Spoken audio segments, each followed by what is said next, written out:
সবাইকে অভিনন্দন আমার চ্যানেলে।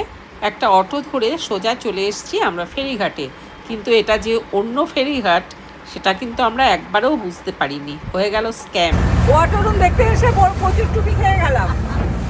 হ্যাঁ, অটো দৌড়ে দৌড়ে আমাদের নিয়ে চলে আসলো। ভাবলাম তো কলকাতায় বসে একটাই ঘাট আছে, সেখানে যাব ফেরিঘাট, সেখান থেকে টিকিট কাটবো, উঠে যাবো। অনলাইনে দেখে এসেছি INR 100 টাকা টিকিটের দাম। আমরা অটো রুম দেখবো, নিজেরা এনজয় করবো, আবার এপারে চলে আসবো। আর এখানে পুরো উল্টো, 500 টাকা একটা প্যাকেজ, 500 ভাতে প্যাকেজ। যাই হোক, টুকিটা খেয়ে গেছি যখন, এখন তুলতে তুলতে যাচ্ছি আমরা। এই তুলতে তুলতে যাওয়াটা কিন্তু ভীষণ রিস্কের। দোস্তুর মতো আমরা সবাই ভয় পাচ্ছি। প্রচন্ড ঢেউ, আর জ্যাকেট দিয়েছে, লাইফ জ্যাকেট দিয়েছে, কোনোটা আটকাচ্ছে না। তাই আপনারা যখন আসবেন তো দেখে শুনে সঠিকভাবে অটোর সাথে কথা বলে আসবেন, তারপরে আসবেন, নাহলে আমাদের মতো খুবই করতে হবে। ছেড়ে দে মা কেঁদে বাঁচি। কেউ হাসছে, কারোর মুখ কালো। ওঠার পরে বুঝতে পারছি কি ভুলটা আমরা করেছি এই বোটে উঠে। মানে বিভৎস জলের ঢেউ, বিভৎস। সত্যি খুব রিস্কের হয়ে গেছে এই জার্নিটা আমাদের।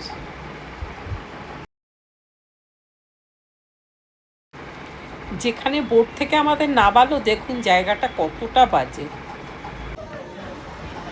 টিকিটটা তো আমাদের প্যাকেজের মধ্যে ছিল, আমরা টুপিটা আগেই খেয়ে গেছি।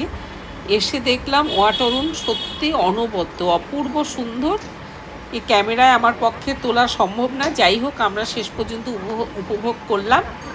আর এরপরে আমরা আবার বোটে উঠে পড়লাম, কেননা পাশেই হচ্ছে ওয়াট ফো টেম্পল, সাইতো বুদ্ধ যেখানে আছে। আমরা ওয়াটারুন দেখে সেখানে চলে যাব। শেষে আমাদের প্রোগ্রামটা আছে, আমরা আবার ওখান থেকে একটা ক্যাব ধরবো, ধরে একটা শপিং মলে যাব। চলুন এবার আমরা চলে যাই ওয়াট ফোয়ের দিকে। এই একই টিকিটে কিন্তু আবার ওই ফেরিতেই আমরা উঠে পড়লাম। সেভাবেই আমাদের কথা ছিল যাওয়া, সেভাবেই চলেছি আমরা।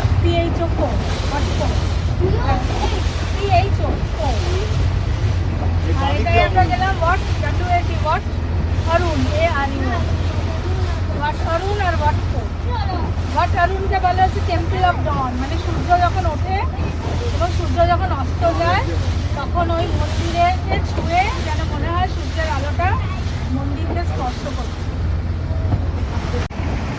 তবে আমরা যে ফেরিতে উঠে পড়েছিলাম, না উঠলেই ভালো হতো, খুব লাইফ রিস্ক।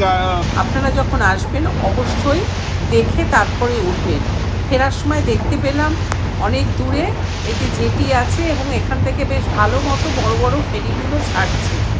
আমরা বুঝতে পারিনি, তাই আমরা হয়তো এইভাবে বিপদের সম্মুখীন হলাম এবং এইভাবে আমরা ট্যুরটা কমপ্লিট করলাম। অরুণ ওয়ার্ডটা বিশেষ করে, হ্যাঁ, আর কোথাও আমাদের কিন্তু কোনো অসুবিধা হয়নি। আমরা ভালো মতোই পুরো ট্যুরটা কমপ্লিট করতে পেরেছিলাম। এখানেই কিন্তু বড় একটা স্ক্যাম হয়ে গেল আমাদের সাথে। যাই হোক, শেষ পর্যন্ত আমরা ফেরি থেকে খুব নিশ্চিন্তেই নামতে পারলাম। তারপরে আমরা চলে গেলাম আবার পরের টেম্পল দেখার জন্য।